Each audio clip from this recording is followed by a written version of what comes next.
संगत जी, प्यार से कहना जी, धन निरंकार जी। साथ संगत जी, आज हमने ये जाना कि मानव जीवन में सद्गुरु का अहम रोल है। हर मानव के जीवन में सद्गुरु का होना जरूरी है। सद्गुरु ही है जो मानव का हमसफ़र है।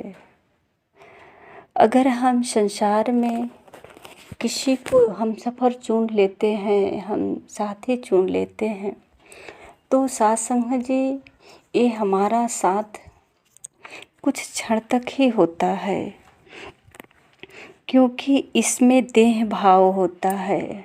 हम शारीरिक रिश्तों से, जैसा कि एक पति पत्नी जीवन साथी होते हैं, माता पिता हैं या दोस्त मित्र, इस तरह का, पर साथ संगत जी इनका साथ कुछ क्षण के लिए, कुछ साल के लिए, कुछ दिन के लिए होता है। पर ये सद्गुरु जो होते हैं साथ संगत जी, यही परम साथी हैं, परम मित्र हैं। ये हर समय शाश्वत रूप में मौजूद रहते हैं। जब भी जहाँ पुकारो, ये हमसे पहले हाजिर रहते हैं। साथ संगत जी, सद्गुरु बाबा हरदेव सिंह जी की बाड़ी है, सद्गुरु उसको जानिए जो सच का बोध कराता है, तत्व ज्ञान देकर जो मन के सारे भ्रम मिटाता है। साथ संगत जी, ऐसा सद्गुरु मिले जीवन में जो सच का बोध करा दे, सच का पता बता दे। साथ संगत जी, इस संसार की जितनी व्यवस्थाएं हैं, इसका पता तो कहीं से न कहीं से इंटरनेट से भी मिल जाता है। हम कहीं से सर्च कर लेते हैं, पर साथ संगत जी सच का बोध नहीं होता। सच का बोध तो केवल सद्गुरु के हृदय में ही होता है।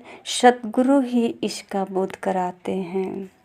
और साथ संगत जी कह रहे हैं कि तत्व ज्ञान देकर जो मन के सारे भ्रम मिटाता है। तत्व ज्ञान, साथ संगत जी, सत्य का जब बोध हो जाता है तो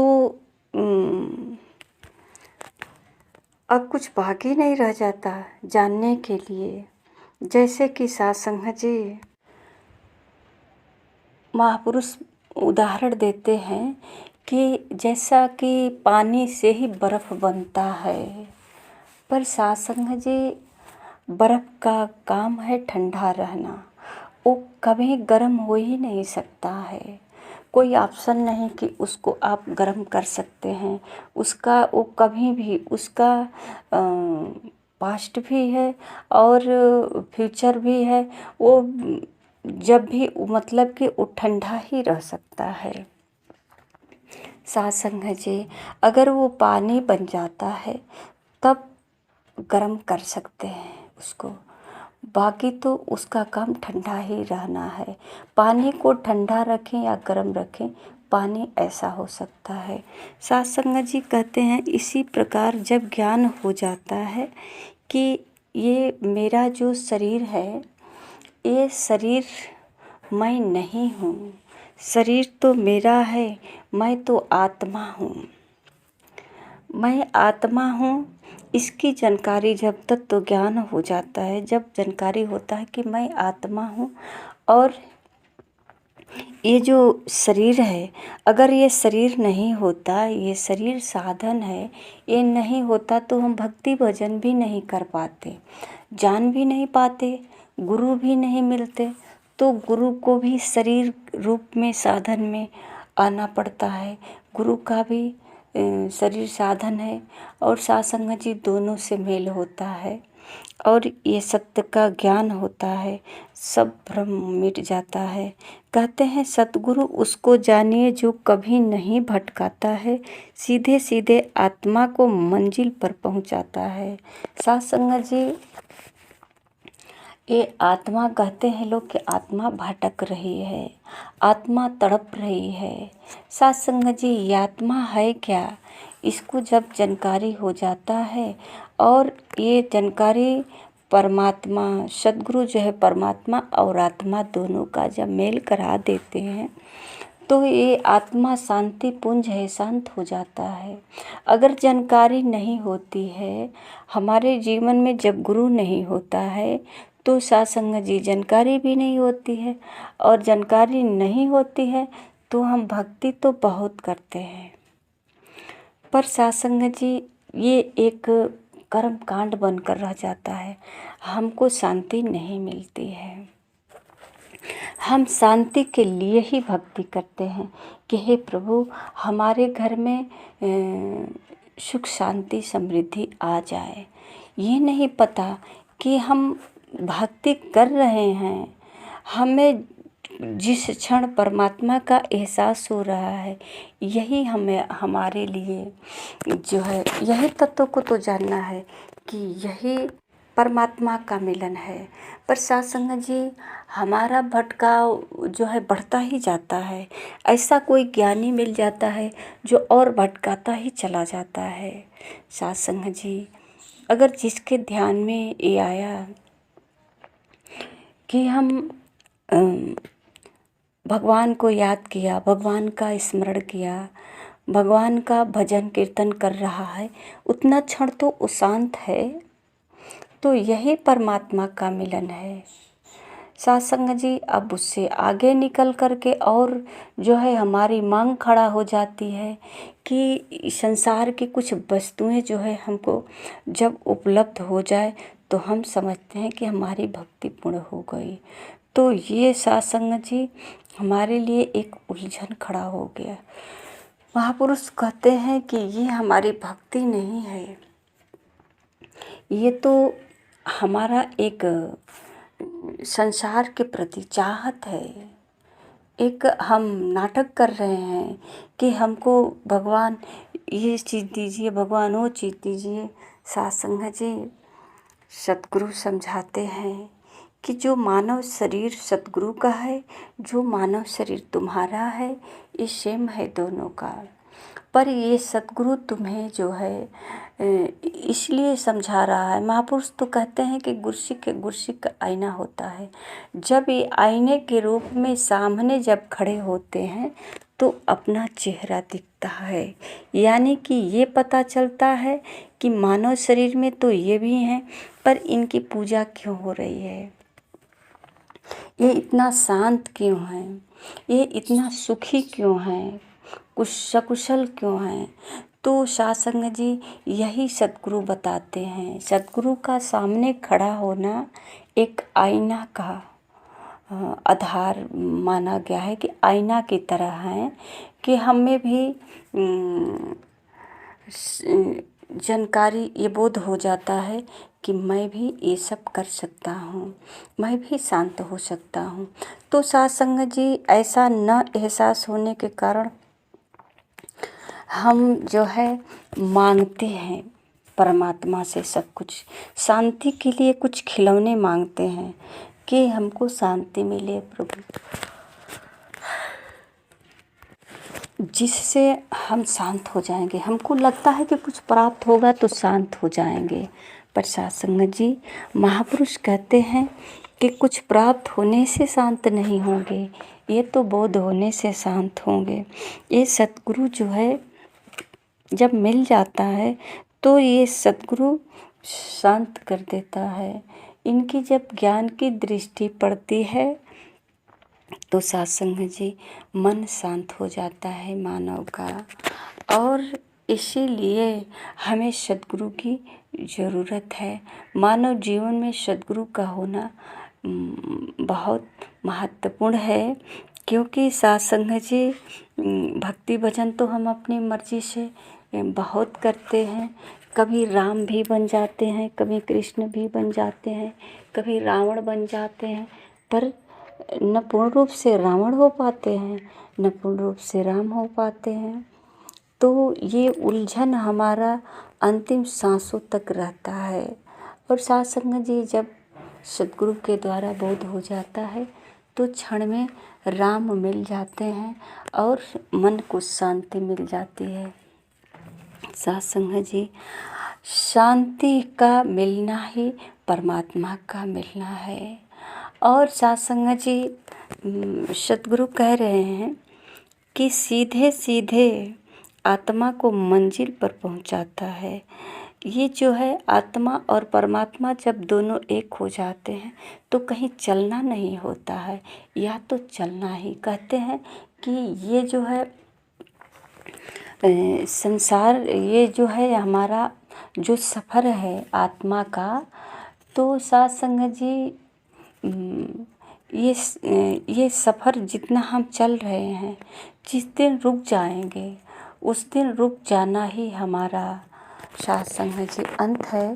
पर कभी ये सफ़र ख़त्म नहीं होता है, बहुत लंबा सफ़र होता है आत्मा का। और इसी में जो आनंद प्राप्त करता है, जिसे जानकारी होती है सत्संग जी, ये कहीं कोई डेरा घर मकान नहीं है, कोई मार्केट नहीं है कि यहाँ से गए वहाँ सफ़र ख़त्म हो गया, मंजिल मिल गई। सत्संग जी, आत्मा परमात्मा का मिल जाना ही मंजिल है। ये आत्मा परमात्मा का मिल जाना पर शरीर रूप में है संसार में सत्संग जी। तो महापुरुष कहते हैं, ये सतगुरु की वाणी है कि सत्संग जी, सतगुरु उसको जानिए जो अवगुण चित्त न धरता है, दान क्षमा का देकर पापी जन को पावन करता है। सत्संग जी, सतगुरु के चरण में जो भी आ जाता है, सतगुरु उसके अंदर कोई अवगुण नहीं देखता है। जिस तरह सत्संग जी उदाहरण देते हैं कि धोबी के घर कपड़ा मैला ही जाता है तो धोबी धोकर देता है। सतगुरु के चरणों में कामी क्रोधी लोभी जैसा भी व्यक्ति आए, ये पावन हो जाता है। सतगुरु उसको जो है इतना अपने सद्भाव से साफ कर देता है, उसके अंदर पॉजिटिव ऊर्जा भर जाता है। अब सत्संग जी, उसको ये नहीं सोचना है कि हमको अब स्वर्ग जाने के लिए कोई अलग सा कर्म करना पड़ेगा, किसी व्यवस्था करना पड़ेगा कोई और।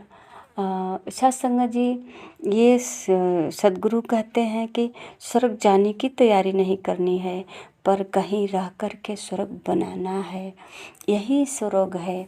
सत्संग जी, जब हम परिवार में होते हैं तो परिवार में पति पत्नी के साथ नहीं पड़ता, बच्चों के साथ नहीं पड़ता, तो ये नरक से कम है, यही नरक है।